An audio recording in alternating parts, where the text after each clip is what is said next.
Hello everyone, सभी का स्वागत है आपके अपने परिवार में। तो आप सभी का स्वागत करता हूँ कंपटीशन बेंच पर। आपने देखा होगा, थंबनेल देख लिया होगा आपने कायदे से कि आरआरबी एनटीपीसी यूजी के लिए जो आपका पॉलिटी है स्पेशल, कौन सा स्पेशल है ये, जो आपका 7, 8 और जो 9 मई को आपका जो पेपर हुआ है, किसका? आरआरबी एनटीपीसी का। आरआरबी एनटीपीसी का जो पेपर हुआ है उनके ट्रेंड के हिसाब से, उन ट्रेंड का एनालिसिस करके जो यहाँ पर क्वेश्चंस लाए गए हैं उनका उनके बेसिस पे सारे क्वेश्चंस आपको कराए जाएंगे। मैं आपको पहले बता देता हूँ कि टोटल 3 सेट्स मिलेंगे हर सब्जेक्ट के। 3 आपको पॉलिटी के मिलने वाले हैं, 3 ही आपको हिस्ट्री के मिलेंगे, 3 ही आपको इकोनॉमिक्स के मिलेंगे और 3 ही आपको किसके मिलेंगे? आपका क्या हो गया, एक हिस्ट्री जियोग्राफी हो गया, है ना। एंड देन आपका 3 आपका साइंस हो गया, 3 ही आपका साइंस हो गया और 3 ही आपका स्टैटिक जीके हो गया, स्टैटिक जीके हो गया। ये 3 टोटल मिला करके 18 वीडियोस होंगी। इसमें आपका जो पॉसिबल चीजें हैं लगभग लगभग वो कवर हो जाएंगे। देखिए, एक आइडिया मिल जाएगा आपको और अच्छा करके आ पाएंगे, इतना है ना। बाकी आपने जो पढ़ रखा है आपका वो भी काम करेगा और ये तो आपको हेल्प करेगा ही करेगा। बाकी आपसे रिक्वेस्ट छोटी सी ये रहने वाली है कि आप लोग चैनल को सब्सक्राइब कर दीजिएगा, शेयर कर दीजिएगा अपने दोस्तों तक, और टेलीग्राम से जुड़ना बिल्कुल भी मत भूलिएगा, क्योंकि मैं इसके इन क्लासेस के टोटली डिजिटल नोट्स आपको देने वाला हूँ। डिजिटल नोट समझ रहे हैं आप? कुछ भी आपको लिखने की जरूरत नहीं है, तो आपको लिखना बिल्कुल भी नहीं है, बस क्लास को समझना है। कितने पे लगा करके? सजेस्टेड स्पीड आपकी रहने वाली है 1.5x, 1.5x या फिर आप 2x पर भी लगा करके इसको देख सकते हैं। ठीक है, तो बातें ज्यादा ना करते हुए सीधे क्लास को हम स्टार्ट करते हैं। ये आपका सेट 1 होने वाला है। यहाँ पर ये आपका सेट 1 होने वाला है ना। मैं आपको बता चुका हूँ टोटल आपकी 18 वीडियोस होंगी, 3-3 पर सब्जेक्ट वीडियोस आएंगी। टेलीग्राम से जुड़ना बिल्कुल मत भूलिएगा। किस लिए? डिजिटल नोट्स के लिए, डिजिटल नोट्स के लिए। ओके, डिजिटल नोट्स के लिए आपको यहाँ पर जुड़ना होगा। तो चलो भैया स्टार्ट करते हैं अपने पहले क्वेश्चन पर। पहला क्वेश्चन आपकी स्क्रीन पर है और आपसे कह रहा है, एक मिनट, कि भारतीय संविधान के स्रोतों के संदर्भ में निम्नलिखित में से आपको मिलान करना है, जो आपका सही है उसे मिलान करना है। तो यहाँ पर आपके सूची प्रावधान दे रखा है, यहाँ पर उसके देश दे रखा है। क्या भैया हम समवर्ती सूची कहाँ से लिए हैं? क्या समवर्ती सूची को हमने ऑस्ट्रेलिया से लिया है? तो जी हाँ, ए को हम 2 से लेंगे, तो ए हमारा 2 से आ जाएगा, यानी कि ऑप्शन बी एंड डी आपका गलत हो जाएगा। क्या हमारे जो मौलिक अधिकार हैं या फिर आप आपातकाल के दौरान जो आपके अधिकारों का निलंबन है, क्या इसको हमने जर्मनी के वाइमर संविधान से लिया है? आपको पता होना चाहिए, जर्मनी के संविधान को हम वाइमर का संविधान कहते हैं। तो जर्मनी के वाइमर संविधान से लिया, यानी कि डी का आपका 3 हो जाएगा। तो आपका डी का 3 हो जाएगा, डी का 3 इसमें है, बट ये आपका नहीं होगा। एक मिनट माफ करिएगा, होगा होगा होगा, है ना। तो ये कट हो चुका है, इसमें भी ए दूसरे पर है, ए दूसरे इस पे पर है, D3 इसमें भी है, D3 इस पे भी है। बात बनेगी सी वाले को मिलाने पर। जो मौलिक अधिकार हैं आपके, ये सी वाला आपका कहाँ से लिया गया? तो ये आपका लिए गए हैं आपका अमेरिका से। तो मौलिक अधिकार आपका अमेरिका से लिए गए। सी का पहला हो जाएगा, सी का 1 हो जाएगा। तो आपका जो ऑप्शन ए है ये आपका एकदम से सही उत्तर हो जाएगा। ठीक है, समवर्ती सूची हमने कहाँ से लिया है? समवर्ती सूची हमने लिया है ऑस्ट्रेलिया से। ठीक है, जापान से हमने मौलिक अधिकार लिए हैं, मौलिक अधिकार माफ करिएगा अमेरिका से लिए हैं। आपातकाल हमने जर्मनी के वाइमर संविधान से लिए हैं। इतनी चीजें तो आपको पता ही होंगी, लेकिन इनके अलावा हम जो मेन हमारे जो सोर्स हैं उनके बारे में देख लेते हैं। ब्रिटेन में हमसे क्या लिया है? हमने क्या लिया है? तो संसदीय व्यवस्था ली है। क्या ली है? संसदीय व्यवस्था ली है। क्या ली है? एकल नागरिकता, या फिर ये कहें कि सिंगल सिटीजनशिप, एकल नागरिकता हमने ब्रिटेन से लिया है। विधि का शासन हमने कहां से लिया है? तो हमने ब्रिटेन से ही लिया है। विधि का शासन हमने कहां से लिया है? हमने ब्रिटेन से लिया है। द्विसदनीय व्यवस्था, द्विसदनीय व्यवस्था भी हमने ब्रिटेन से ही लिया है। ओके, तो ब्रिटेन से इतनी चीजें आपकी ली गई हैं, याद रखिएगा। आयरलैंड से क्या लिया गया है? आयरलैंड से क्या लिया गया है? आयरलैंड से आपका लिया गया है DPSP, directive principle end of state policy, ठीक है ना। जो आपके राज्य के नीति निर्देशक सिद्धांत हैं ये आपके कहाँ से लिए गए हैं, तो आयरलैंड से लिए गए हैं। जो राष्ट्रपति के चुनाव की पद्धति होती है ना, राष्ट्रपति चुनाव, राष्ट्रपति चुनाव पद्धति, बहुत से बच्चे इसमें कंफ्यूज हो जाते हैं कि पद्धति और प्रक्रिया क्या है। तो पद्धति हमने कहाँ से ली है, तो हमने आयरलैंड से लिया है। बाकी जो आपके जो 12 सदस्यों का राज्यसभा में मनोनयन होता है, 12 सदस्यों का मनोनयन, चाहता तो मैं यहाँ पर लगा सकता था PPT, बट मैंने हाथ से लिखना उचित समझा, क्योंकि टाइम उसमें भी लग जाता है बनाने में और टाइम ऐसे भी लग जाएगा, तो कोई दिक्कत की बात नहीं। लिखूंगा तो चीज़ें आपको भी थोड़ा समझ में आएंगी।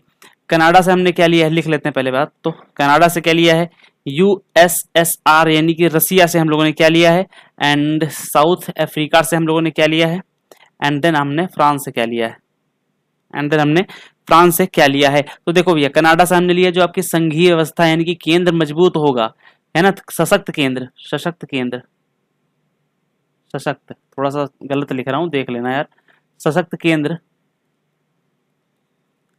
वाली केंद्र सरकार, सशक्त केंद्र वाली व्यवस्था, या फिर सरकार आप ऐसा कह सकते हैं, या फिर आप ये कहें कि व्यवस्था है, लिख लो ज्यादा सही है, व्यवस्था, है ना। जो राज्यपालों की नियुक्ति है, राज्यपाल की नियुक्ति, ये आपका हो गया, राज्यपाल की नियुक्ति हो गया ना। अवशिष्ट शक्तियां जो होती हैं, अवशिष्ट शक्तियां, ये आपका हो जाएगा, आपके यहां से लिया जाएगा। जो अवशिष्ट शक्तियां होती हैं किसके पास होंगी, केंद्र के पास होंगी। अवशिष्ट शक्तियां केंद्र के पास होगी, ऐसा कहां के संविधान से लिया गया, तो भैया कनाडा के संविधान से लिया गया है। USSR से हमारा मोस्ट इंपॉर्टेंट मौलिक कर्तव्य लिया गया है, क्या लिया गया है, मौलिक कर्तव्य लिया गया है, क्या लिया गया है मेरे भाई, मौलिक कर्तव्य लिया गया है। और USSR से अगर बात करें फिर, या फिर मैं सिंपली रसिया इसको बोलूंगा, तो अगर इसका रसिया की बात करें तो यहाँ पर सामाजिक, सामाजिक, सामाजिक, आर्थिक और राजनीतिक न्याय, जो कि जो अवधारणा है राजनीतिक, राजनीतिक न्याय की अवधारणा, राजनीतिक न्याय, ये आपका हमने USSR से लिया है ना। और ठीक है, प्रस्तावना में सामाजिक, आर्थिक, राजनीतिक न्याय, तो न्याय कितने प्रकार के हमारे संविधान में वर्णित है, 3 प्रकार के, सामाजिक न्याय, आर्थिक न्याय और आपका राजनीतिक न्याय। जो आपका कॉन्स्टिट्यूशनल अमेंडमेंट है ना, संविधान संशोधन लिख लो, संविधान संशोधन, संविधान संशोधन की प्रक्रिया हमने कहां से ली है,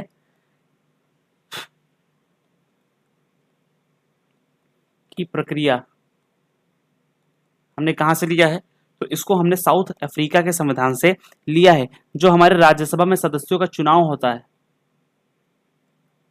अब यहां पर देखो, ये थोड़ा सा एक ट्रैप पॉइंट बन सकता है कि राज्यसभा में सदस्यों का चुनाव और मनोनयन ये क्या अलग है, तो जी हाँ अलग है। राज्यसभा अगर बात करें कि हमने राज्यसभा में सदस्यों का निर्वाचन कहां से लिया है, सदस्यों का चुनाव,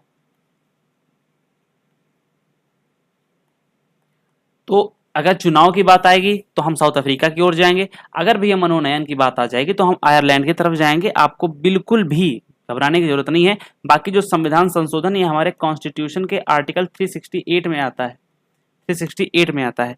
फ्रांस से हमने क्या लिया है, तो यहाँ पर जो आपका जो फ्रांस की क्रांति हुई थी आपकी करीब 1857 के करीब, 57 नहीं मतलब आई थिंक कब हुई थी, 1797 की 87, 1787 में, हाँ 1787 के करीब आपकी जो फ्रांस की क्रांति हुई, तो यहाँ से जो एक अवधारणा ली गई थी प्रस्तावना में, हमारे प्रस्तावना में एक अवधारणा ली गई थी, स्वतंत्रता, समता तथा बंधुत्व, क्षमता तथा बंधुत्व, जो बंधुत्व की आपकी ली गई यानी कि लिबर्टी, इक्वलिटी एंड फ्रेटर्निटी की जो आपकी परिभाषा ली गई है वो आपकी फ्रांस से ली गई है। जो गणतंत्रात्मक व्यवस्था है, गणतंत्र व्यवस्था, गणतंत्र व्यवस्था आपकी कहां से ली गई है, तो ये आपका ली गई है फ्रांस से। तो उम्मीद आपसे इतनी ही करूंगा मैं कि आपको चीजें बहुत ही अच्छे से समझ में आई होंगी। तो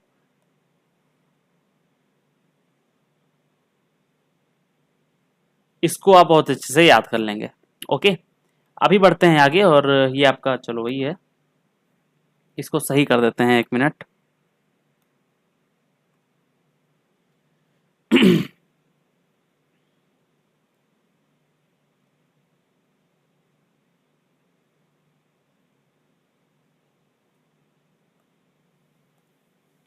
भारतीय संविधान की प्रस्तावना के संबंध में निम्नलिखित कथनों पर आपको विचार करना है। तो समाजवादी और धर्मनिरपेक्ष शब्द 44वें संविधान संशोधन द्वारा जोड़ दिए गए थे।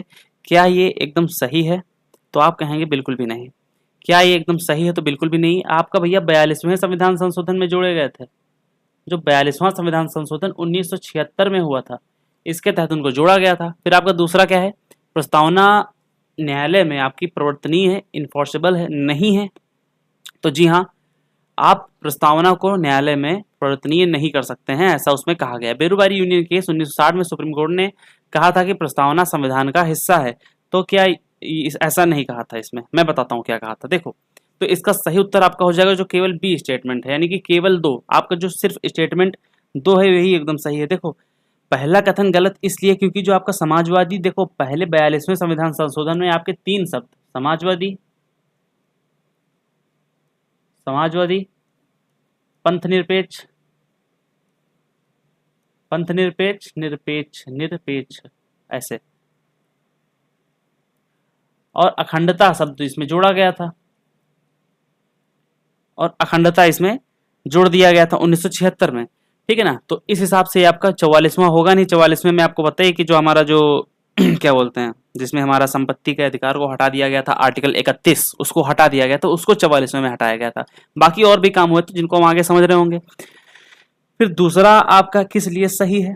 मैंने आपको बताया कि प्रस्तावना जो है वो आपकी इन्फोर्सेबल है, प्रवर्तनीय मतलब नहीं है, आपकी न्यायालय में प्रवर्तनीय नहीं है प्रस्तावना। क्यों नहीं है वो भी बताऊंगा। जो तीसरा है आपका, है ना, देखो प्रस्तावना क्या है हमारा, क्या संविधान का हिस्सा नहीं है? इसको कुछ केसेस में माना गया कि हमारे प्रस्तावना संविधान का हिस्सा नहीं है, और कुछ केसेस में माना गया कि संविधान का हिस्सा है। पहले तो माना गया कि नहीं है, हम इसमें परिवर्तन नहीं कर सकते हैं, बेरूबारी केस में कहा गया था। ठीक है ना? फिर केशवानंद भारती केस आया 1973 वाला, उसमें बताया गया कि इसका बेसिक स्ट्रक्चर नहीं बदलना चाहिए और आप इसमें परिवर्तन कर सकते हैं। ठीक है ना? तो इस हिसाब से आपका ये वाला गलत हो जाता है, तो केवल बी आपका एकदम सही उत्तर हो जाएगा। देखो, जो प्रस्तावना का आधार था, जिसको हम ऑब्जेक्टिव रेजोल्यूशन के नाम से जानते हैं, जो प्रस्तावना का आधार था ऑब्जेक्टिव रेजोल्यूशन, किसने पेश किया था? किसने पेश किया था? तो 13 दिसंबर को ऑब्जेक्टिव रेजोल्यूशन 13 दिसंबर को 1946 को पीटी नेहरू के द्वारा प्रस्तुत किया गया था। किसके द्वारा प्रस्तुत किया गया था? पीटी नेहरू के द्वारा प्रस्तुत किया गया था। आपका जो ऑब्जेक्टिव रेजोल्यूशन है ये आपका 13 दिसंबर 1946 को पेश तो किया गया था, लेकिन इसको स्वीकृति कब मिली थी? इसको स्वीकृति कब मिली थी? इसको स्वीकृति मिल गई थी 22 जनवरी को। 22 जनवरी को संविधान सभा ने 1947 में इसको अपना लिया गया था। अगर ये बात करनी कि इसका स्रोत क्या है, पीछे मैंने शायद बताया है या नहीं बताया है वो मुझको एग्जैक्ट याद नहीं है, बट जो इसका ये आपका जो प्रस्तावना का विचार है, बताया है ज्यादा, जो आपकी प्रस्तावना का विचार है ये कहाँ से लिया गया है, कि भैया कहाँ के संविधान से ये प्रेरित, तो आप कहेंगे यूएसए, है ना। लेकिन जो आपकी प्रस्तावना की भाषा है, भाषा नहीं बताया था मैंने वहां पर, प्रस्तावना की भाषा को हमने कहां से लिया है? इसको हमने कहां से लिया है? ऑस्ट्रेलिया से लिया है। केशवानंद भारती केस आपका आया, केशवानंद भारती, केशवानंद भारती केस बना आपका 1973 में। इसमें सुप्रीम कोर्ट ने जो अपना बेरूबारी में फैसला सुनाया था कि इसका हिस्सा नहीं है, हम लोग इसमें नहीं कर सकते हैं परिवर्तन, तो इसको उसने बदला ये कहा, मतलब ये कहा कि प्रस्तावना जो है संविधान का एक पार्ट है और इसका जो बेसिक स्ट्रक्चर है ये ना बदले, बाकी आप इसमें संशोधन कर सकते हैं। ऐसा किसने कहा? ऐसा कह दिया माफ करिएगा, सुप्रीम कोर्ट ने। तो सुप्रीम कोर्ट ने ये कहा कि आपकी जो संविधान है, प्रस्तावना है, ये पार्ट है किसका? कॉन्स्टिट्यूशन का। ठीक है, तो आप कहेंगे कि भैया कि क्या हमारी प्रस्तावना में संशोधन हुआ है? अभी तक, या एक भी बार मतलब हुआ है या नहीं हुआ है? तो एक बार संशोधन हुआ है, वही आपका 42वां संविधान संशोधन। 42वां संविधान संशोधन 1976 आपका हुआ है, सिर्फ एक बार, याद रखेंगे, सिर्फ एक बार आपका हुआ है, ठीक है ना। एक इंपॉर्टेंट लाइन ये बन जाती है कि कुछ स्टेटमेंट बेस्ड क्वेश्चन बन जाते हैं।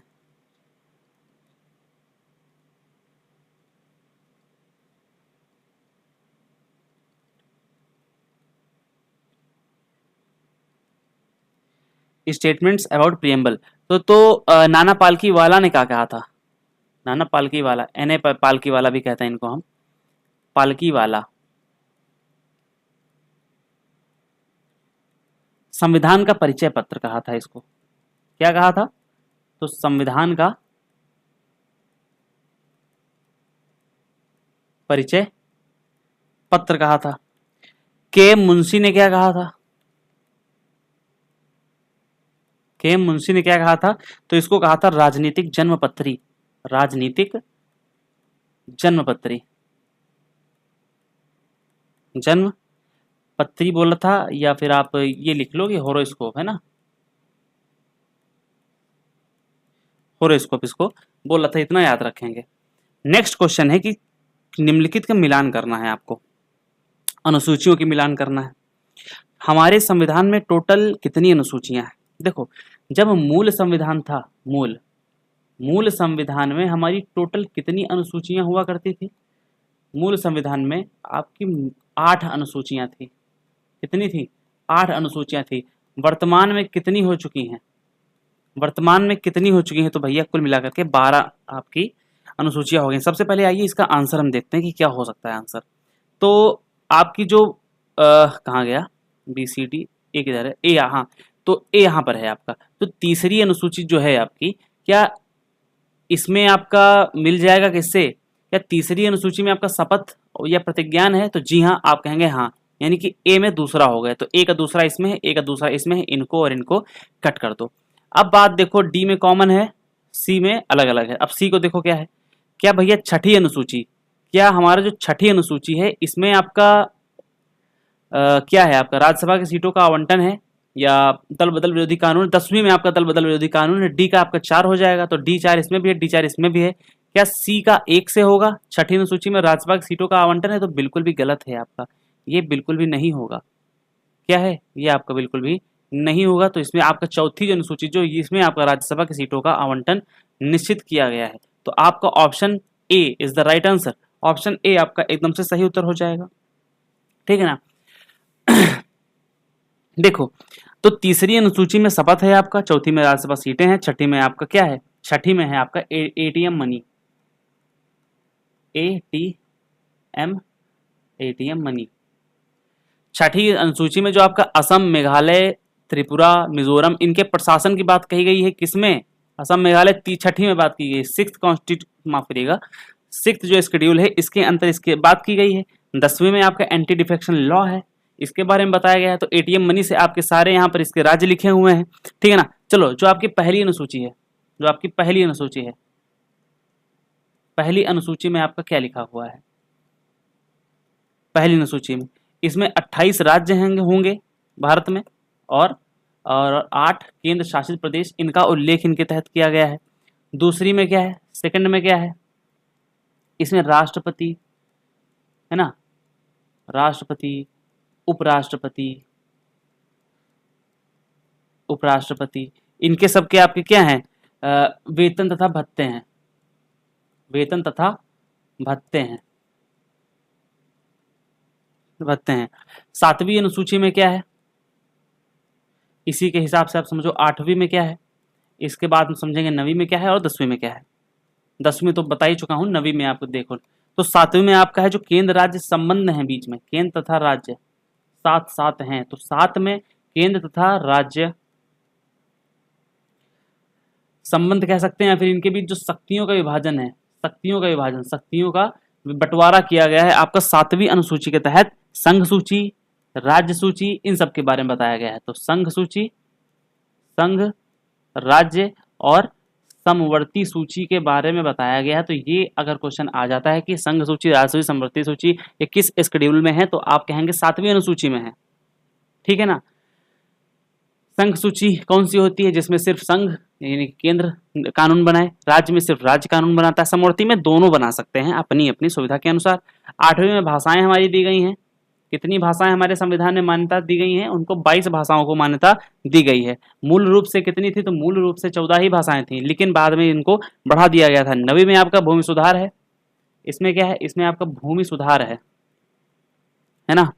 ये आपका पहला कॉन्स्टिट्यूशनल अमेंडमेंट था जो 1951 में हुआ था। पहला संविधान संशोधन था जो कि 1951 में हुआ था। तो फर्स्ट कॉन्स्टिट्यूशनल अमेंडमेंट आपका ये था। 11वीं अनुसूची में क्या है, 12वीं अनुसूची में क्या है, इतना समझ लो। 11वीं और 12वीं में क्या है, तो 11वीं में आपका जो आपकी पंचायती राज है, पंचायती राज, जिसमें आपके टोटल 29 विषय हैं, 29 विषय हैं। फिर इसमें आपका क्या आ जाता है, 1912 में आपका जो इसमें पंचायती राज आपका कब होता है, ये भी आपका 1992 में आया था। 73वां संविधान संशोधन, ये आपका 74वां संविधान संशोधन था। ये भी आपका 1992 में ही आया था। इसमें आपका जो राज्य की जो हमारी बॉडीज होती हैं, बॉडीज की बात करें, जो नगर पालिकाएं होती हैं, नगर प्रशासन होता है, उनके बारे में बताया गया है। तो नगर पालिका परिषद, नगर पालिका वगैरह बताया गया। इसमें आपके टोटल 18 विषयों की चर्चा की गई है। आगे बढ़ते हैं इसी के साथ में। मौलिक अधिकारों के संदर्भ में निम्नलिखित में से कथनों पर आपको क्या करना है, विचार करना है। करो विचार भैया। अनुच्छेद 15, 16, 19, 29, 30 केवल भारतीयों को प्राप्त हैं, तो आप कहेंगे जी हाँ, ये आर्टिकल्स आपके सिर्फ और सिर्फ भारतीयों को प्राप्त हैं। याद रखेंगे कि जो आपका आर्टिकल 15 है, आर्टिकल 16 है, आर्टिकल 19 है, आर्टिकल 29 है, आर्टिकल 30 है, ये केवल और केवल भारतीयों को ही प्राप्त हैं। आर्टिकल 20 और 21 क्या भैया सभी को प्राप्त हैं? जी हाँ, ये सभी को प्राप्त हैं। यही दो ऐसे आर्टिकल हैं जिनको इमरजेंसी के टाइम भी छीना नहीं जा सकता। और आर्टिकल 19 ऐसा है कि इमरजेंसी लगने से पहले ही ये भाग जाता है। मतलब कहने की बात तो अलग है कि इमरजेंसी जैसे लगती है तुरंत ही सस्पेंड हो जाता है। आपके सारे राइट्स जो हैं, इसमें टोटल 6 टाइप्स के आपकी स्वतंत्रताएं आती हैं, तो उनको सप्रेस कर दिया जाता है, उनको दबा दिया जाता है। दबाना ही कहा जाएगा इस हिसाब से देखा जाए तो, ठीक है ना। बाकी दूसरा क्या है, राष्ट्रीय आपातकाल के दौरान अनुच्छेद 20 और 21 को निलंबित किया जा सकता है। तो इस हिसाब से मैंने आपको इसका रीजन बता दिया, तो इस हिसाब से आपका गलत हो जाएगा। केवल ए आपका जो है ऑप्शन 1 ये आपका एकदम सही हो जाएगा।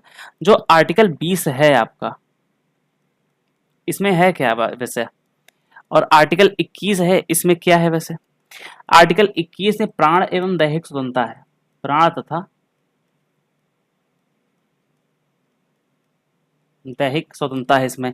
आर्टिकल 20 में क्या है, आपको जो आपके ऊपर जो दोष सिद्धि हो जाती है ना अपराधों के लिए, उससे संरक्षण है। तो दोष सिद्धि से संरक्षण,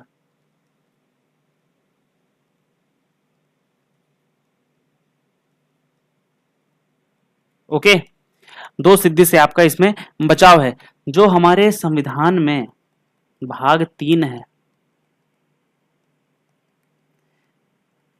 आर्टिकल 12 से लेकर के आर्टिकल 35 तक, इसको क्या कहते हैं, इसको भैया हम मैग्ना कार्टा कहते हैं। क्या कहते हैं, मैग्ना कार्टा कहते हैं। अगर ये बात कर लें कि जो आपका संपत्ति का अधिकार है, ये किस आर्टिकल में हुआ करता था, संपत्ति का अधिकार, तो ये आपका आर्टिकल 31 में हुआ करता था, जिसको क्या कर दिया गया था, बैन कर दिया गया था। किस संविधान संशोधन के तहत, आपका 44वां संविधान संशोधन जो हुआ था 1978 में, 44वां संविधान संशोधन कॉन्स्टिट्यूशनल अमेंडमेंट आपका हुआ था। इसको हटा करके इसको शिफ्ट कर दिया गया था, कानूनी अधिकार बना दिया गया था, कानूनी अधिकार बना दिया गया था आर्टिकल 300A के तहत, जो आज भी आपका आपके इंडियन कॉन्स्टिट्यूशन में आपका क्या करता है, एग्जिस्ट करता है। पहले तो आपके जो अधिकार होते थे, पहले आपके जो मूल अधिकार थे, मूल संविधान में जो अधिकार थे वो 7 थे, लेकिन वर्तमान में कितने हैं, एक कम पड़ गया, तो आप कहेंगे 6 हैं, है ना। क्या है, 6 हैं। बाकी मैंने आर्टिकल 19 बताया आपके, इसमें स्वतंत्रताओं के बारे में बताया गया है। आर्टिकल 32 में क्या है, आर्टिकल 32 में क्या है, संवैधानिक उपचारों, संवैधानिक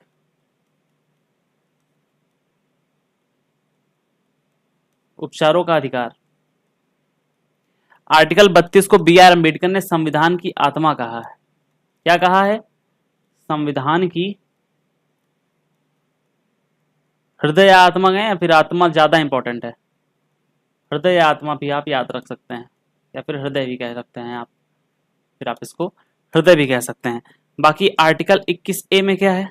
आर्टिकल 21 का ए में क्या है? तो इसमें आपका जो शिक्षा का अधिकार है, राइट टू एजुकेशन है,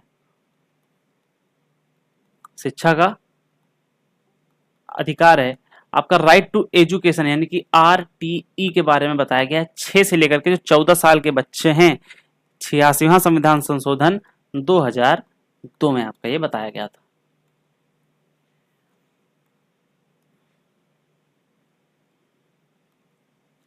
क्वेश्चन नंबर 5 कह रहा है कि निम्नलिखित को मिलान करना है, यानी कि रिट्स को आपको इसमें मिलान करना है। तो देखो, परमादेश यानी कि हम आदेश देते हैं, अधिकार परीक्षा किस अधिकार से, तो आप ये समझो कि कैसे मिलाएंगे हम। जो आपको आता है पहले उन पर नजर डालो। मान लो आपको बंदी प्रत्यक्षीकरण नहीं आता है, उत्प्रेषण नहीं आता है, या अधिकार परीक्षा नहीं आता है, जो आपको आता है। मान लो परमादेश हम आदेश देते हैं, तो आपका बी का ऑप्शन हो जाएगा 1। अब यहाँ पे आ जाओ, तो बी का 1 होगा, तो आपका बी का 1 होगा, तो बी का 1 यहाँ पे है, ये नहीं होगा, ये नहीं होगा, आपकी ये दो दो तो एलिमिनेट हो गए।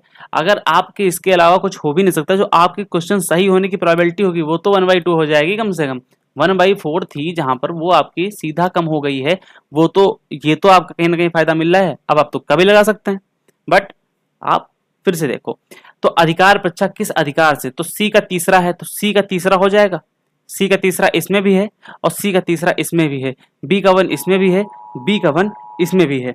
ओके, फिर ए का 4 किसमें है, तो ए का चौथा आ रहा है, यानी कि बंदी प्रत्यक्षीकरण। तो क्या बंदी प्रत्यक्षीकरण सह शरीर प्रस्तुत किया जाए, तो ए का हो जाएगा आपका दूसरा। तो ऑप्शन ए जो है आपका ये एकदम सही उत्तर हो जाएगा। ऑप्शन ए आपका एकदम सही उत्तर हो जाएगा। ओके, हैबियस कॉर्पस हम इसको कहते हैं। ओके, बाकी मैंडेमस का अर्थ यही होता है, परमादेश का, मतलब कि हम आदेश देते हैं। जो रिट जारी करने का अधिकार होता है, रिट जारी करने का अधिकार वो किसको होता है? कोर्ट्स को होता है। सुप्रीम कोर्ट करती है आर्टिकल 32 के तहत, आर्टिकल 32 के तहत। और जो स्टेट के हाई कोर्ट्स होते हैं वो आर्टिकल 226 के तहत करते हैं, आर्टिकल 226 के तहत आपका करते हैं। कुल 5 प्रकार की आपकी रिट्स होती हैं, कुल 5 प्रकार की रिट्स होती हैं। जो 5वीं रिट है आपकी, 5वीं है ना, इसको प्रोहिबिशन के नाम से जानते हैं या फिर प्रतिषेध के नाम से जानते हैं? प्रतिषेध ऐसे लिखा जाएगा, प्रतिषेध के नाम से जानते हैं, जिसका अर्थ होता है रोकना भैया, कि भैया रुक जाओ, पर हम रोक लगाते हैं आपके। अगर क्षेत्राधिकार की बात करें, अगर रिट के मामले में अगर हाई कोर्ट की बात करें और सुप्रीम कोर्ट, एक तरफ सुप्रीम कोर्ट रख दें और एक तरफ हाई कोर्ट रख दें, तो इसमें जो सुप्रीम कोर्ट की रिट होती है ये सबसे ज्यादा सर्वमान्य होती हैं। जो आपके सुप्रीम कोर्ट होते हैं ये कब रिट जारी करती है? जब आपका जो मौलिक अधिकार है, मौलिक अधिकार के हनन पर आपकी रिट्स जारी की जाती हैं। हाई कोर्ट भी यही जारी करता है, लेकिन मान्य क्या होता है? मान्य आपका सुप्रीम कोर्ट जो है ये आपका मान्य होता है, ज्यादा मान्य होता है। ओके, इतनी चीजें आपको समझ में आई। बाकी सुप्रीम कोर्ट आपका जो मौलिक कर्तव्य है, उनके आपके जो मौलिक अधिकार है उनके हनन पर जारी करता है। जो हाई कोर्ट है ये अन्य अधिकारों के हनन पर आपका जो रिट है ये जारी कर सकता है। ओके, चलो थोड़ी सी स्पीड बढ़ा के रखेंगे, नहीं तो वीडियो भैया बहुत बड़ी हो जाएगी। राष्ट्रपति के महाभियोग, आर्टिकल 61। ओके, आर्टिकल 61 याद रखेंगे। राष्ट्रपति पर महाभियोग हम लगाते हैं आर्टिकल 61 में। तो महाभियोग का प्रस्ताव संसद के किसी भी सदन में पेश किया जा सकता है, तो बिल्कुल किसी भी, आप चाहे लोकसभा में पेश करें चाहे राज्यसभा में करें। इस प्रक्रिया में राज्य विधानसभाओं के निर्वाचित सदस्य भाग लेते हैं? बिल्कुल भी नहीं लेते हैं। प्रस्ताव को सदन के कुल सदस्यों के कम से कम 2/3 बहुमत से पारित होना चाहिए, यानी कि स्पेशल मेजोरिटी से पास होना ही चाहिए। तो इस लिहाज से इसका आंसर आपका क्या हो जाएगा? ऑप्शन बी जो है एकदम से सही उत्तर हो जाएगा। आधार क्या होता है? अगर कदाचार साबित हो जाए, संविधान का उल्लंघन साबित हो जाए, कदाचार में से मैं लिख तो हर चीज रहा हूं, तो अब देखो लिखूंगा नहीं सारी चीजें, है ना। जो बताने वाला है, बोलने वाला है वो सिर्फ बोल दूंगा, बाकी जो लिखने वाला है वो मैं हो जाऊंगा। बाकी पूर्व सूचना देनी पड़ती है, पूर्व सूचना देनी पड़ती है कितने दिन पहले? 14 डेज। ठीक है। जो आपकी नोटिस आती है उसका समर्थन, समर्थन, अरे यार समर्थन, समर्थन, उसका समर्थन करना होगा। मान लो अगर आपने इसको लोकसभा में पेश किया, है ना, लोकसभा में पेश किया, तो यहाँ की लोकसभा का जो सदस्य संख्या होगी उसका 1/4 से उसको पास करना होगा, तभी आपका वो रहेगा, मतलब हस्ताक्षर जो होगी नोटिस पे सिग्नेचर करने होंगे, हस्ताक्षर करने होंगे, तभी वो मान्य होगा। नहीं, अगर ऐसा आप नहीं कर पाते हैं तो आपका ये नहीं होगा। उसके बाद आपका 2/3 बहुमत से इसको पास किया जाएगा, ठीक है ना। आज तक अगर ये बात करें, जो आपका राष्ट्रपति हैं, भारत में जितने भी अब तक राष्ट्रपति हुए हैं उन पर कभी भी महाभियोग नहीं लगा है, लगा है बट साबित नहीं हो पाया है। महाभियोग आपका नहीं साबित हो पाया है, जिसकी वजह से आपका नहीं हो पाया है, ठीक है ना। ये आपकी प्रक्रिया कैसी है, महाभियोग की जो प्रक्रिया है ये कैसी प्रक्रिया है, ये अर्ध न्यायिक प्रक्रिया है, अर्ध न्यायिक प्रक्रिया है आपकी। ओके, चलिए आगे बढ़ते हैं। क्वेश्चन नंबर 7 आपसे कह रहा है कि निम्नलिखित का मिलान करें। अनुच्छेद 72 में आपका देखो, इसमें क्षमा करने की शक्तियां हैं जो आपका, एक मिनट कहाँ जा रहे हो भाई, जो आपका राष्ट्रपति है, राष्ट्रपति की क्षमादान की शक्तियां आपका आर्टिकल 72 में है। तो 72 का आपका हो जाएगा, ए का हो जाएगा 2, तो ए का हो जाएगा 2, तो ए का हो जाएगा, तो ये गलत हो गया, ये गलत हो गया। आर्टिकल 143 यानी कि आई लव यू, यानी कि सुप्रीम कोर्ट से सलाह लेने की शक्ति है, तो डी का आपका तीसरा हो जाएगा, तो डी का आपका तीसरा हो जाएगा, बिल्कुल सही हो जाएगा आपका, है ना। तो डी का भी तीसरा ही है, ये भी हो गया। और फिर आप आ जाओ 123 पर, तो अध्यादेश जारी करने की शक्ति, बाकी जो ऑर्डिनेंस मेकिंग है उसकी पावर जो रहती है, अध्यादेश जारी करने की शक्ति, वो आपका आर्टिकल 123 के तहत आपका दिया गया, तो आपका सी का हो जाएगा पहला, तो आपका सी का हो जाएगा पहला, तो option A is the right answer, आपका एकदम सही उत्तर हो जाएगा। चलो भैया अब समझते हैं आर्टिकल 52, राष्ट्रपति से संबंधित कुछ इंपॉर्टेंट है। आर्टिकल 53, आर्टिकल 54 है ना। बाकी ट्रिक तो आप जानते ही हैं, पकानी कोका द्युदशम, इसमें तो आपको सारी चीजें याद ही हो जाएंगी। देखो, जो आपका भारत का राष्ट्रपति होगा,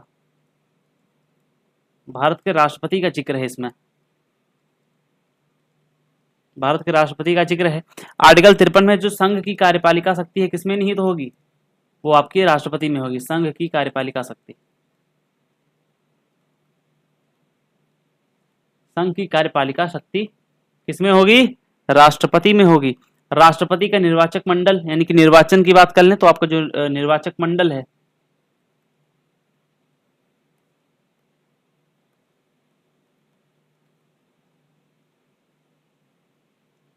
निर्वाचक मंडल आपका ये आर्टिकल 54 में हो जाएगा। अध्यादेश के बारे में जो आपकी बेसिक जानकारी है वो ले लेते हैं। अध्यादेश आर्टिकल 123, अधिकतम इसकी जो सीमा रहती है, अधिकतम इसकी जो समय सीमा रहती है वो रहती है 6 माह और 6 हफ्ते, या फिर ये भी कह सकते हैं कि 7 माह 2 हफ्ते, लेकिन आपके पेपर में यही आएगा 6 माह और 6 हफ्ते, ठीक है। संसद का सत्र अगर शुरू हो गया, संसद सत्र शुरू, देखो अध्यादेश होता क्या है कि जब संसद आपकी बंद रहती है तो उस समय अगर देश को या फिर राज्य को किसी कानून की जरूरत पड़ गई तो क्या होगा, जो आपके राज्यपाल होंगे या फिर आपके राष्ट्रपति होंगे ये क्या करेंगे, ये क्या कर देंगे, आपका एक अध्यादेश जारी कर देंगे। अधिकतम कितना रह सकता है, 6 माह 6 हफ्ते रह सकता है। जब आपकी संसद खुले तो इसको अधिकतम 6 सप्ताह के भीतर ही पास करना होता है, 6 सप्ताह इसीलिए है, बाकी इसकी जो अधिकतम वैल्यू होती है वो 6 माह होती है, 6 हफ्ते में इसको पास करना होता है, नहीं तो ये स्वतः ही क्या हो जाता है, टर्मिनेट हो जाता है। बाकी देखो, अगर 111 में आपका माफ करिएगा 72 में आपका क्या है, क्षमादान की शक्तियां है ना, जो आपका विधेयक पर वीटो आपका इसमें हो जाएगा। तो 161 में क्या है, आर्टिकल 161 में क्या है, राज्यपाल की क्षमादान शक्तियां, राज्यपाल की क्षमादान,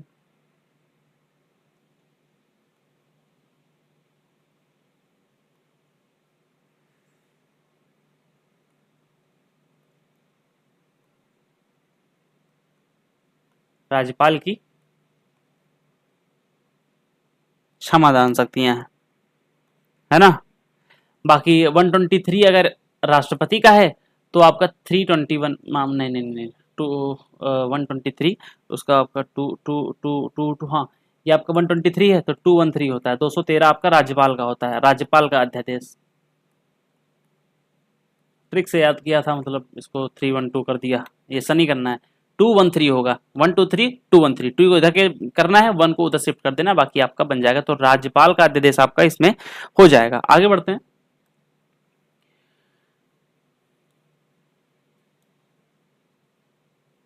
धन विधेयक के संदर्भ में निम्नलिखित कथनों पर आपको क्या करना है, विचार करना है। तो भैया विचार करने का मतलब क्या हुआ, इसे केवल लोकसभा में ही पेश किया जा सकता है। तो जी हाँ, आपका धन विधेयक सिर्फ और सिर्फ लोकसभा में ही पेश किया जाएगा। राज्यसभा धन विधेयक को अधिकतम 14 दिनों तक रोक सकती है, सिर्फ रोक सकती है 14 दिनों तक। वो चाहे कुछ करे या ना करे, अगर वो स्वीकृति नहीं भी देती है तो अभी 14 दिन बाद वो मान लिया जाता है, मतलब बाध्यकारी होती है, देना ही पड़ेगा। राष्ट्रपति धन विधेयक को पुनर्विचार के लिए लौटा सकते हैं, बिल्कुल भी नहीं लौटा सकते हैं, बिल्कुल भी नहीं लौटा सकते हैं। राष्ट्रपति धन विधेयक को पुनर्विचार के लिए लौटा बिल्कुल नहीं सकते हैं। तो आपका ऑप्शन ए जो है ये एकदम सही उत्तर हो जाएगा, ठीक है ना। तो जो धन विधेयक है आपका आर्टिकल 110 में दिया गया है, किसमें दिया गया है, आर्टिकल 110 में आपका क्या दिया गया है, धन विधेयक दिया गया है। क्या दिया गया है, धन विधेयक दिया है। इसके पारित होने की प्रक्रिया किसमें दी गई है,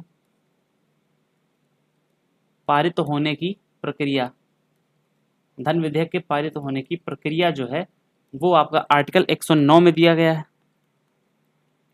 109 में दिया गया है। जो इसकी निर्णायक शक्तियां होती हैं, निर्णायक शक्ति, कोई विधेयक धन विधेयक है या कोई विधेयक क्या है, और उसको कौन डिसाइड करेगा, तो उसको डिसाइड करेगा आपका लोकसभा का अध्यक्ष। कौन सा विधेयक धन विधेयक है, कौन सा विधेयक आपका वित्त विधेयक है आप या फिर साधारण विधेयक है, कि ये सब क्या है, तो इसको कौन डिसाइड करेगा, जो आपका लोकसभा का स्पीकर होता है या फिर अध्यक्ष होता है, वो आपका क्या करेगा, इसको डिसाइड करेगा।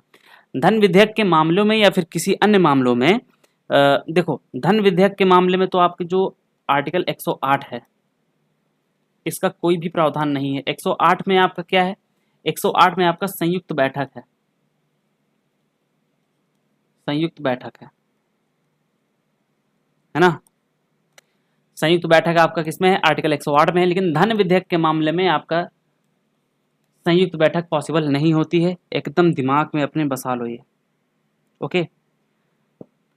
एक और मोस्ट इंपॉर्टेंट लाइन, सभी धन विधेयक, सभी धन विधेयक आपके वित्त विधेयक तो होते हैं, ओके, वित्त विधेयक होते हैं, लेकिन सभी वित्त विधेयक आपके धन विधेयक नहीं होते हैं। इतनी चीज आप याद रखेंगे। क्वेश्चन नंबर 9, निम्नलिखित का मिलान करना है, डीपीएसपी से आपका संबंधित है ये। तो अनुच्छेद 44 में आपका क्या है, यूसीसी है, तो आपका डी का हो जाएगा पहला, तो डी का आपका हो जाएगा 1, तो आपका डी का हो जाएगा 1, ऑप्शन डी आपका सही है। ए का हो जाएगा आपका 3 हो जाएगा, यानी कि आपका ए है। 40 में आपका हो जाएगा न्यायपालिका की कार्यपालिका, और न्यायपालिका से कार्यपालिका का पृथक्करण आपका दिया गया है। अंतरराष्ट्रीय शांति सुरक्षा आपका 51 में दिया गया है। बाकी आपका जो आर्टिकल 50 में है उसमें ग्राम पंचायतों का गठन के बारे में आपको बताया गया है ना। तो ए का दूसरा, डी का 4, हाँ जी, गलत बताया मैंने, कुछ मुझे गलत लग रहा था यहाँ पर। गलत क्या है अभी बताता हूँ आपको। गलत ये है भैया कि अनुच्छेद 51 में अंतर्राष्ट्रीय न्याय है, तो 51 में अंतर्राष्ट्रीय शांति और सुरक्षा है, तो आपका डी का पहला होगा, डी का चौथा होगा, सॉरी मैं डी का पहला लगा दिया था, तो ये आपका सही उत्तर हो जाएगा। अब जब मैंने यहाँ पर ये देखा ना, ग्राम पंचायतों का गठन 50 आ रहा है, नहीं आ रहा है, होना ही नहीं चाहिए। 44 में आपका हो जाएगा यूसीसी हो जाएगा, यानी कि ए का जो आपका दूसरा है ये बिल्कुल सही होगा। जो बी है आपका 44 है, 44 में आपका क्या हो जाएगा, आप एक मिनट, बी का 1 होगा, बी का 1 हो जाएगा। जो आपका अनुच्छेद 40 है इसमें आपका ग्राम पंचायतों का गठन हो जाएगा। जो आपका न्यायपालिका का कार्यपालिका से पृथक्करण है वो आर्टिकल 50 में है। बाकी 51 में आपका अंतर्राष्ट्रीय शांति और सुरक्षा के बारे में आपका बताया गया है, ओके। बाकी डीपीएसपी जो होते हैं ये नॉन जस्टिसेबल होते हैं, गैर न्यायोचित होते हैं। इसी लिहाज से हमारे जो मोस्ट इंपॉर्टेंट आर्टिकल्स हैं डीपीएसपी के, आर्टिकल 39 ए हो गया, आर्टिकल 43 का बी हो गया, आर्टिकल 48 का ए हो गया, 48 का ए हो गया। हम इनके बारे में जान लेते हैं। आर्टिकल 39 ए में क्या बताया गया है, इसमें समान न्याय, समान न्याय तथा मुफ्त विधिक सहायता, मुफ्त विधिक सहायता।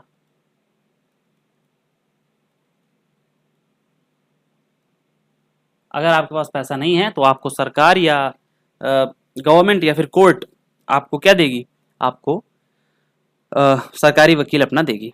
तो आर्टिकल 43B में आपका सहकारी समितियां हैं, सहकारी समिति। इससे संबंधित आपका जो कॉन्स्टिट्यूशनल अमेंडमेंट है वो आपका 97वां है, जो कि 2011 में हुआ था। 2011 में इसको जोड़ दिया गया। 48A में क्या है, पर्यावरण का संरक्षण है। 48A में क्या है, पर्यावरण का संरक्षण है। पर्यावरण का आपका इसमें संरक्षण दिया गया है। ओके, तो यूसीसी है, सॉरी, तो यूसीसी क्या है, यूसीसी का देखो इसमें क्या होता है, यूनिफॉर्म सिविल कोड, मतलब सबके लिए एक कानून। तो गोवा जो है आपका आजादी के बाद यूसीसी लागू करने वाला पहला राज्य था। पहला राज्य आपका गोवा है। उसके बाद आपका क्या बना, यूके बन गया, उत्तराखंड बन गया। अभी हाल ही में आपका क्या बनने वाला है, गुजरात बनने वाला है या फिर बन गया है, इसके बारे में मुझको जानकारी नहीं है, बट आप एक बार चेक जरूर करेंगे। राष्ट्रीय आपातकाल के संबंध में निम्नलिखित कथनों पर आपको विचार करना है। तो इसे युद्ध, बाह्य आक्रमण, सशस्त्र विद्रोह के आधार पर लगाया जा सकता है। आपातकाल की घोषणा को 1 महीने के भीतर संसद के दोनों सदनों को अनुमोदित करना जरूरी है। तो देखो आपका पहला और दूसरा दोनों सही हैं। ओके ओके, तो ये दोनों आपके सही हो जाएंगे। तो इस लिहाज से आपका जो आंसर होगा वो आपका आंसर सी सही हो जाएगा। आपातकाल के बारे में आइए पूरी जानकारी समझ लेते हैं। आपातकाल जर्मनी के संविधान से इसको लिया गया है। कौन संविधान है वो आपका भैया, वाइमर संविधान है। वाइमर संविधान है। आपातकाल को हम 3 ब्रांचेस में डिवाइड करते हैं। आर्टिकल एक तो आपका आता है आर्टिकल 352, बस 4 और ऐड करो, आपका आर्टिकल 356 एंड देन आपका जो 360 आर्टिकल आता है ये आपका आ जाएगा। आर्टिकल आर्टिकल आर्टिकल, इनमें क्या है, पहले में आपका जो राष्ट्रीय आपातकाल है ना, तो आप इसमें क्या लिखेंगे, राष्ट्रीय आपातकाल।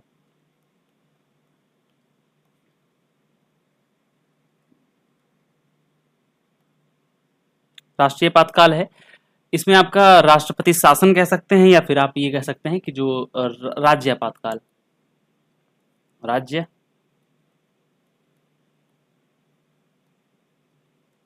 आपातकाल। ये आपका है वित्तीय आपातकाल, वित्तीय आपातकाल। ये आपके टोटल 3 होते हैं। राष्ट्रीय आपातकाल अब तक टोटल आपके इंडिया में 3 बार लगा है। एक तो लगा था 1962 में इंडो चाइना वार में, इंडो चाइना वार में लगा था।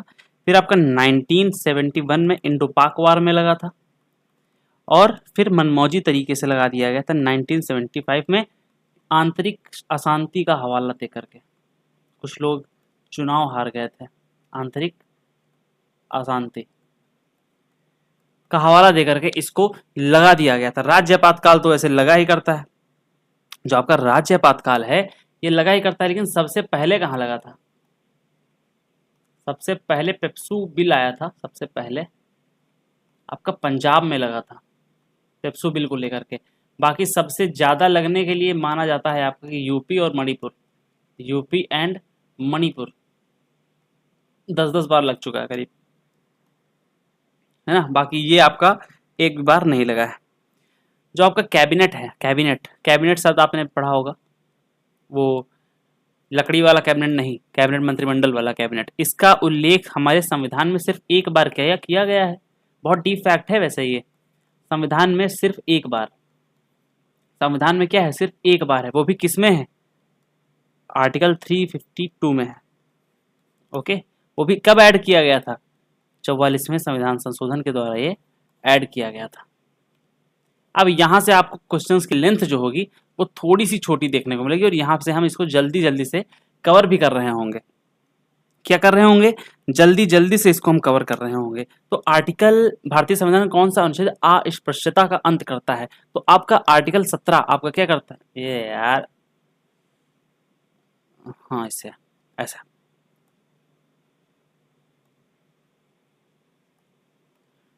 आपका आर्टिकल 17 क्या करता है, अस्पृश्यता का अंत करता है। 18 में क्या है, उपाधियों का अंत है।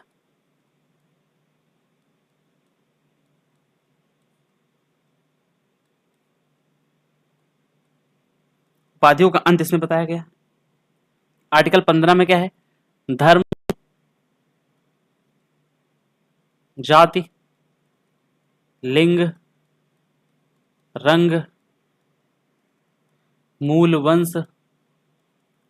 वंश के आधार पर जो भेदभाव है, आपसे भेदभाव है, वो बिल्कुल भी बर्दाश्त नहीं होगा। आर्टिकल 16 में लोक नियोजन है, लोक नियोजन है, इसी में आपका ईडब्ल्यूएस का आरक्षण वगैरह इसमें दिया गया है।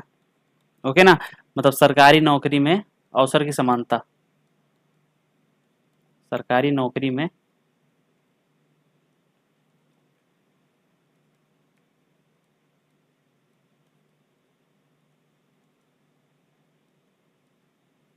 समानता आपका इसमें बताया गया है। बाकी इसका सही उत्तर आपका क्या हो जाएगा, 17 हो जाएगा। आगे बढ़ते हैं।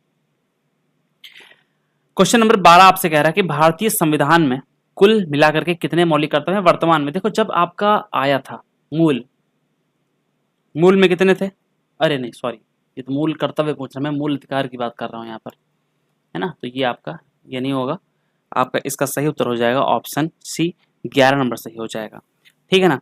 जो देखो जो हमारे मूल अधिकार थे वो तो 8 थे, संविधान मूल मूल संविधान में मूल अधिकार जो थे, मौलिक अधिकार जो थे वो हमारे 8 थे। लेकिन क्या मौलिक कर्तव्य थे हमारे, मौलिक कर्तव्य मूल संविधान में एक भी नहीं थे, यानी कि 0 थे। लेकिन वर्तमान में इनकी संख्या को 11 कहा गया है। किसने सिफारिश की थी, तो एक समिति आई थी, समिति सरदार स्वर्ण सिंह समिति, सरदार स्वर्ण सिंह। इन्होंने कहा था कि भैया 8 कर्तव्यों को आप ऐड करिए। किसके सामने बात रखी, जो हमारी पीएम थी, पीएम साहिबा थी, उनके सामने इन्होंने बात रखी। लेकिन उसमें आपके 3 और ऐड कर दिए गए हमारी सीएम पीएम साहिबा की तरफ से, और कुल मिला करके इसको 42वें संविधान संशोधन के द्वारा 1976 के द्वारा भाग यानी कि पार्ट 4A के आर्टिकल 51 ए के तहत जोड़ दिए गए। लेकिन तब 10 जोड़े गए थे, तब 10 जोड़े गए थे। अभी जो आपका 11वां है, 11वां वाला, इसको क्या कर दिया गया था, संपत्ति का अधिकार बना दिया गया था जस्ट 2 साल बाद 1978 में, है ना। तो उसको जो 44वां संविधान संशोधन में जस्ट 2 साल बाद हो गया। तो 11वां कर्तव्य आप नहीं नहीं नहीं सॉरी, फिर से वही चीज मैं बता रहा हूँ, उसका इससे लेना देना नहीं, वो अधिकार था, ये कर्तव्य हैं आपके। जो 11वां ऐड किया गया, इसको 2002 में ऐड किया गया था। 86वां संविधान संशोधन, शिक्षा का अधिकार, राइट टू एजुकेशन, 86वां कॉन्स्टिट्यूशनल अमेंडमेंट, और RTE यानी कि राइट टू एजुकेशन। बाकी मौलिक कर्तव्य से हमारी एक समिति और आती है, मौलिक कर्तव्य से समिति, मौलिक कर्तव्य वर्मा समिति, वर्मा समिति, ये कब की है, 1999 की है। ओके, तो ये भी हमारी मौलिक कर्तव्य, आपकी मौलिक कर्तव्य से ही संबंधित है।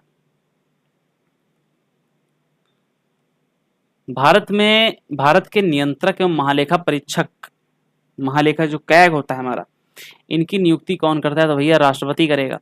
नियुक्ति ज्यादातर लोगों की राष्ट्रपति ही करता है। आपका जो कैग होता है, comptroller general, comptroller and auditor general of India, जिनको हम कहते हैं, वो आपका मंत्रिपरिषद की सलाह पर आपका राष्ट्रपति ही कर देता है। ठीक है। आर्टिकल क्या आता है इनका, आर्टिकल 148 आता है। इसमें क्या बताया गया है, इनकी नियुक्ति के बारे में बताया गया है, पद के बारे में बताया गया है, शपथ के बारे में बताया गया है ना। आर्टिकल 149 में क्या है, 149 में क्या है, कार्य के बारे में बताया गया है, कार्य तथा शक्तियां, कार्य तथा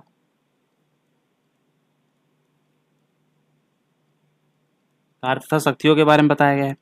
आर्टिकल 151 जो ऑडिट रिपोर्ट आती है इनकी, बहुत खतरनाक होती है। ऑडिट रिपोर्ट आती है वो आपका आर्टिकल 151 में आती है। ऑडिट रिपोर्ट में यही बताते हैं कि सरकार के खर्चों की देखरेख करते हैं। सरकार का जो लेखा जोखा होता है वो आपके इसमें आते हैं। इनका जो कार्यकाल होता है, इनका जो कार्यकाल होता है या तो 6 वर्ष 6 ईयर्स हो या फिर 65 ईयर्स ओल्ड हो जाएं ये, या तो 6 साल हो जाए या तो 65 साल के हो जाएं। इनमें से जो आपका पहले हो जाएगा वही आपका हो जाएगा। हटाने की प्रक्रिया कैसी होती है? राष्ट्रपति का जब मन हुआ हटा दिया, क्या ऐसा होता है? नहीं, राष्ट्रपति के कंट्रोल में ऐसा नहीं रहता। राष्ट्रपति इनको नियुक्त तो कर सकते हैं, लेकिन हटाएंगे ही राष्ट्रपति ही, लेकिन जब मन कर जाए अपनी मर्जी से नहीं हटा सकते हैं। इनको हटाने की एक प्रक्रिया होती है, सुप्रीम कोर्ट का जैसे जज हटाया जाता है महाभियोग की प्रक्रिया से, है। संसद के दोनों सदनों में आपका विशेष बहुमत लाना होगा, ये सब अब टोटल जितना भी सब कुछ होता है एक सुप्रीम कोर्ट के जज को हटाने के लिए वही सेम आपको इनका फॉलो करना पड़ेगा इनको हटाने के लिए, है ना। जो कैग की रिपोर्ट आती है आपकी, कैग की रिपोर्ट वो कहां पर बनाई जाती है? तो हमारी संसद की एक समिति है, लोक लेखा समिति, यहां पर बनाई नहीं जाती, यहां पर इसकी देखरेख होती है। चलो आगे बढ़ते हैं। भारतीय संविधान के संवैधानिक सलाहकार कौन थे? बी एन राव साहब थे। और कौन थे? कौन थे? बी एन राव आपका हो जाएंगे। तो बी एन राव साहब ने क्या कहा था? जो संविधान सभा है इसके जो संवैधानिक सलाहकार थे, इनको मतलब एक जो हम ये क्या कह सकते हैं, जो ड्राफ्ट तैयार किया था, मसौदा तैयार किया गया था, वो बी एन राव के द्वारा तैयार किया गया था। लेकिन अगर ये आ जाए कि जो ड्राफ्टिंग कमेटी थी, मसौदा समिति थी, उसके सदस्य कौन थे?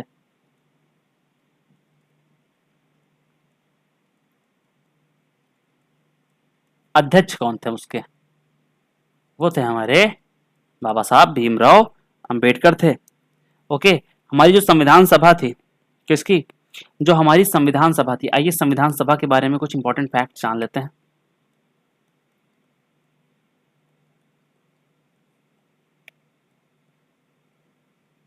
संविधान सभा,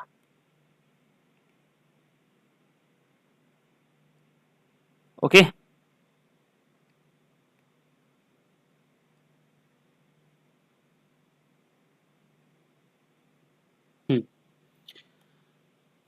तो हमारी संविधान सभा अस्थायी सदस्य कौन था? अध्यक्ष, सॉरी, अस्थायी अध्यक्ष कौन था?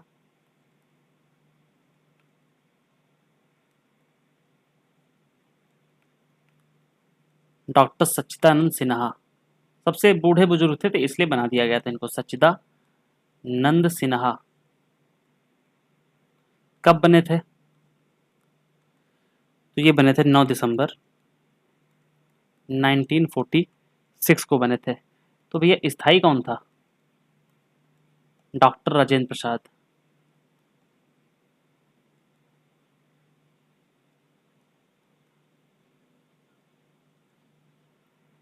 ये कब बने थे? जस्ट 2 दिन बाद 11 दिसंबर 1946। उपाध्यक्ष कौन था? उपाध्यक्ष कौन था? H C Mukherjee. H C. Mukherjee and V T. Krishnamachari.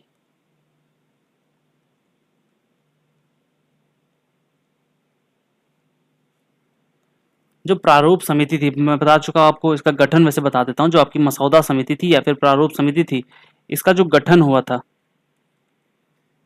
29 अगस्त को 1947 को हुआ था। टोटल इसमें 7 सदस्य थे बाबा साहब को मिला करके। ओके, क्या आपको अब कोई इसमें चीज़ें जानने की ज़रूरत है? बाकी हाँ, बहुत सी ऐसी चीज़ हैं, जैसे हमारे जो अगर कैलीग्राफर की बात करें, जो सुलेखक थे, लिखा किसने था सुलेखक? तो वो थे हमारे बिहारी बिहारी नारायण, क्या नाम था इनका? हम्म, प्रेम बिहारी, हाँ, प्रेम बिहारी, प्रेम बिहारी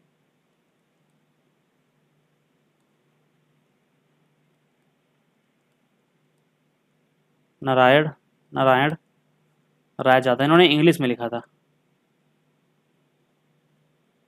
इन्होंने इंग्लिश में लिखा था, टैलिक में, है ना। प्रेम बिहारी नारायण राय ज्यादा।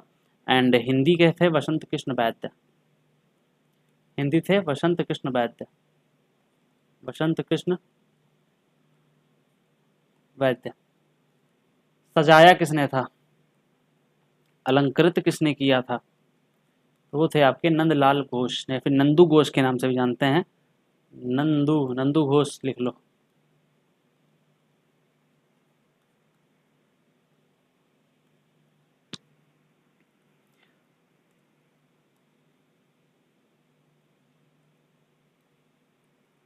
किस संविधान संशोधन द्वारा शिक्षा का अधिकार आपका 86वां हो जाएगा, बता चुका हूं आपको, 6 से 14 आपको ऐड कर दिया गया था, जो आपका आरटीई एक्ट था, राइट टू एजुकेशन। मतलब देखो राइट टू एजुकेशन में अभी तक क्या बताता है, मैं एक्ट के बारे में नहीं बता रहा था, मैं संविधान संशोधन के बारे में बता रहा था। लेकिन आरटीई एक्ट आपका आप कब आया था, सब पढ़े वाला, ये आपका कब आया था, ये आपका 1 अप्रैल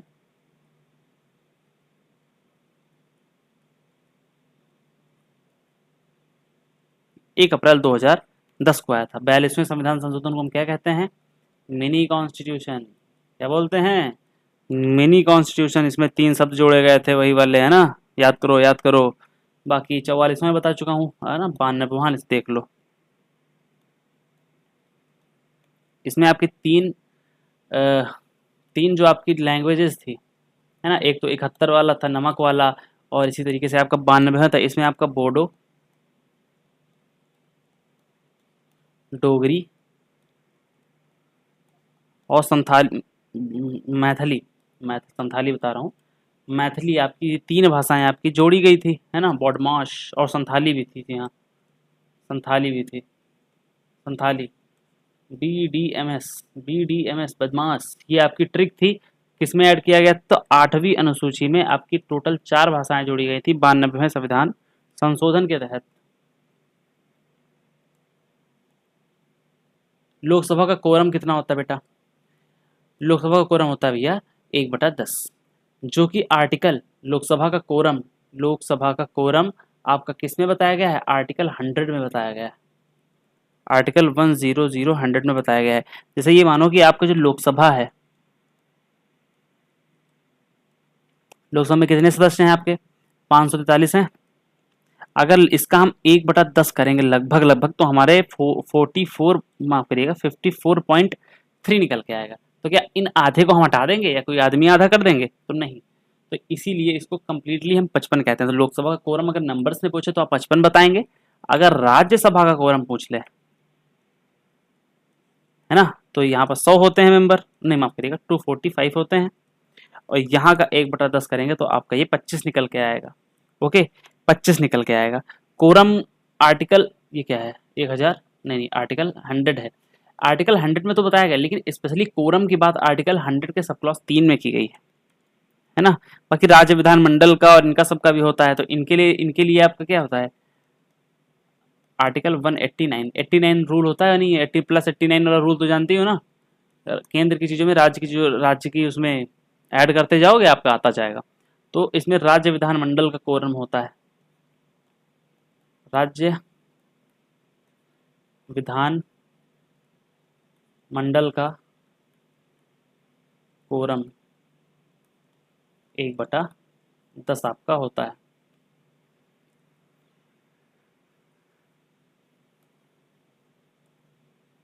भारतीय संविधान का भाग 2 जो पार्ट 2 है, ये किससे संबंधित है, नागरिकता से संबंधित है मेरे भाई। किससे संबंधित है, नागरिकता संबंधित है। पार्ट 1 किससे संबंधित है, पार्ट 3 किससे संबंधित है, और पार्ट 4 किससे संबंधित है, और पार्ट 5 किससे संबंधित है। इसमें आपका जो आर्टिकल आता है वो आपका आर्टिकल 1 से लेकर के 4 तक आता है। भाग 3 में आपका 12 से 35 तक आ जाता है। आर्टिकल 4 में आपका क्या आ जाता है, इसमें आपका 36 से लेकर के 51 तक आ जाता है, जिसके अंतर्गत आपका डीपीएसपी आता है ना, डीपीएसपी आता है। आर्टिकल 5 के अंतर्गत आपका जो 52 है, 52 से लेकर के 151 है, इसमें आपका संघ आ जाता है, संघ आ जाता है। इसमें क्या आ जाता है, संघ तथा उसका राज्य क्षेत्र आ जाता है, संघ तथा राज्य क्षेत्र आ जाता है, राज्य क्षेत्र, क्षेत्र नहीं मेरे भाई, क्षेत्र, राज्य क्षेत्र आ जाता है। पार्ट 3 में आपका मौलिक कर्तव्य आ जाता है। क्या आ जाता है? मौलिक कर्तव्य आ जाता है। ओके, बाकी आर्टिकल 11 में क्या लिखा हुआ है? आर्टिकल 11 में ये लिखा होगा जो आपकी नागरिकता है, नागरिकता, नागरिकता पर कानून कौन बना सकता है? नागरिकता पर कानून आपकी संसद बनाएगी। कौन बनाएगा मेरे भाई? संसद आपका इसके ऊपर कानून बना सकती है, ऐसा कहा गया है। ऐसा कब कहा गया? जो जो आपका नागरिकता एक्ट आया था, नागरिकता अधिनियम, नागरिकता अधिनियम कब आया था? 1955 में आया है।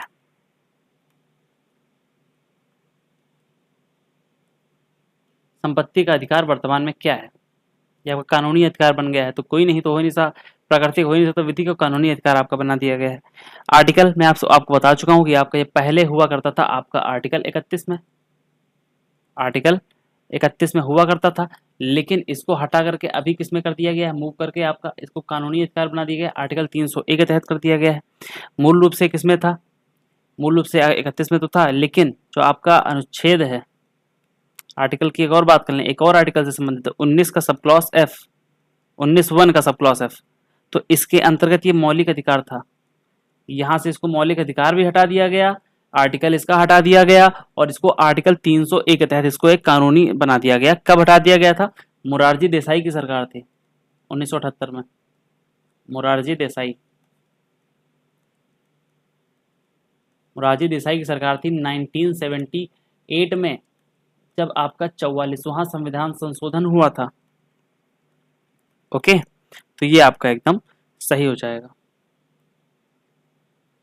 19 नंबर क्वेश्चन यानी कि सेकंड लास्ट क्वेश्चन पर आ चुके हैं हम लोग। और राज्य का पदेन सभापति कौन, राज्यसभा का पदेन सभापति कौन होता है? भैया उपराष्ट्रपति होता है। कौन होता है? आपका जो उपराष्ट्रपति होता है, ये आपका हो जाता है। देखो, जो भारत का उपराष्ट्रपति है किस आर्टिकल में है? भारत का उपराष्ट्रपति और प्रमुख, प्रमुख किस में होगा? ये किस में बताया गया है राज्यसभा का प्रमुख? तो भैया भारत का राष्ट्रपति आपका आर्टिकल 64 में है, बाकी प्रमुख बताया गया है आपका 89 में।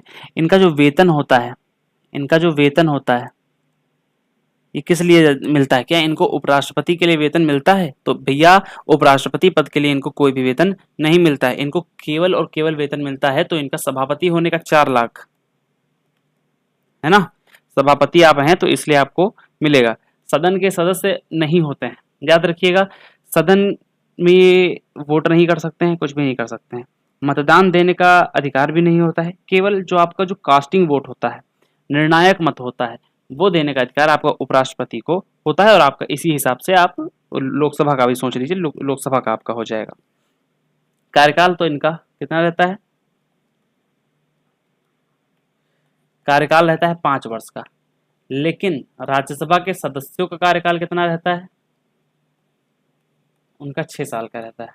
याद रखेंगे, कुछ भूलेंगे नहीं, बहुत इंपॉर्टेंट है। आखिरी क्वेश्चन है, इसका आप लोग उत्तर कहाँ पे बताएंगे? कमेंट बॉक्स में बताएंगे या मैं ही बता दूं? चलो, कुछ आर्टिकल्स हैं उनके बारे में देख लो। तो आर्टिकल 214 में क्या है और आर्टिकल 231 में क्या है ना? तो आर्टिकल 214 में आपका है क्या है? हाई कोर्ट है, प्रत्येक राज्य के हाई कोर्ट,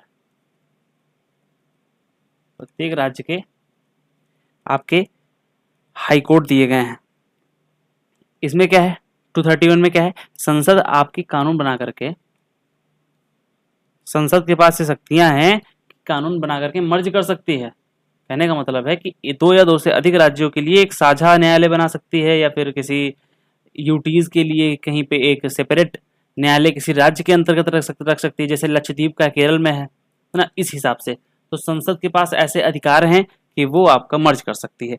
सबसे पुराना जो आपका कोर्ट है, oldest high court, oldest HC, वो क्या है? आपका कलकत्ता उच्च न्यायालय है।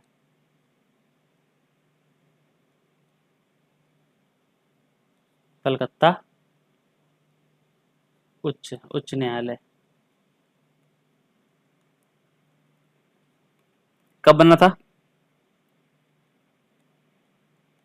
1862 में। लेकिन उसी समय आपका मद्रास और बॉम्बे भी बने थे। सबसे बड़ा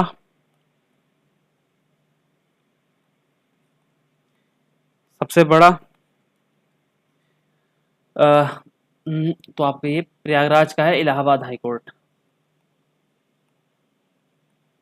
आकार के हिसाब से नहीं, जजों के हिसाब से। ओके, जजों के हिसाब से आपका हो जाएगा।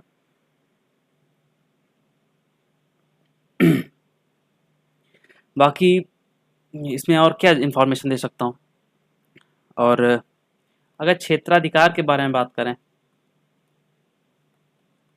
क्षेत्राधिकार के हिसाब से देखेंगे तो आपके 4 राज्य, 4 यूटीज और राज्य को आपको मर्ज करता है एक आपका असम का यानी कि गुवाहाटी, जो आपका गुवाहाटी उच्च न्यायालय है, यहाँ पर ये 4 राज्यों को अपने अंदर समेट के रखता है। 4 राज्यों के जो आपके न्यायिक क्षेत्राधिकार हैं, एक तो असम है, तो असम का तो रखेगा ही, दूसरा नागालैंड को रखेगा, तीसरा मिजोरम को रखेगा, और आपका एक अरुणाचल प्रदेश का रखेगा। यूटी आपके कौन कौन से हैं जिसमें जिनके पास उनका खुद का हाई कोर्ट है? तो यूटी में एक तो आपका, माफ करिएगा 3 नहीं है, एक तो आपका हाई कोर्ट हो गया जम्मू एंड कश्मीर के लिए, है ना, और एक दिल्ली हो गया, दिल्ली हाई कोर्ट, दिल्ली का हो गया। बाकी जो आपका अंडमान है, लक्षद्वीप का कहाँ है? लक्षद्वीप का केरल में है ना, लक्षद्वीप का केरल में है। और जो अंडमान है ये आपका कहाँ पर है? ये आपका कलकत्ता, कलकत्ता देख लो सही लिखा है कि गलत लिखा है। ओके, तो फर्स्ट वन कंप्लीट। आप इसको अच्छे से पढ़ेंगे, अच्छे से रिवीजन करेंगे, उसके बाद हम सेट 2 को हार्ड और मॉडरेट में हमने इसको सेट करके रखा है, क्योंकि चीज़ें आपके क्वेश्चन पेपर में अच्छे से आएंगी। क्योंकि देखो अब 1 घंटा 7 मिनट 8 मिनट में मैंने आपको एक्सप्लेन कर दी है चीज़ें अच्छे से। ओके, तो मेहनत अच्छी लगी हो, कंटेंट अच्छा लगा हो, और कुछ भी अच्छा लगा हो तो यार सब्सक्राइब कर ही दो, क्या ही इतना सोचना है भाई, जस्ट एक प्रेस ही तो करना है बटन को, कर दो। और टेलीग्राम से जुड़ जाना।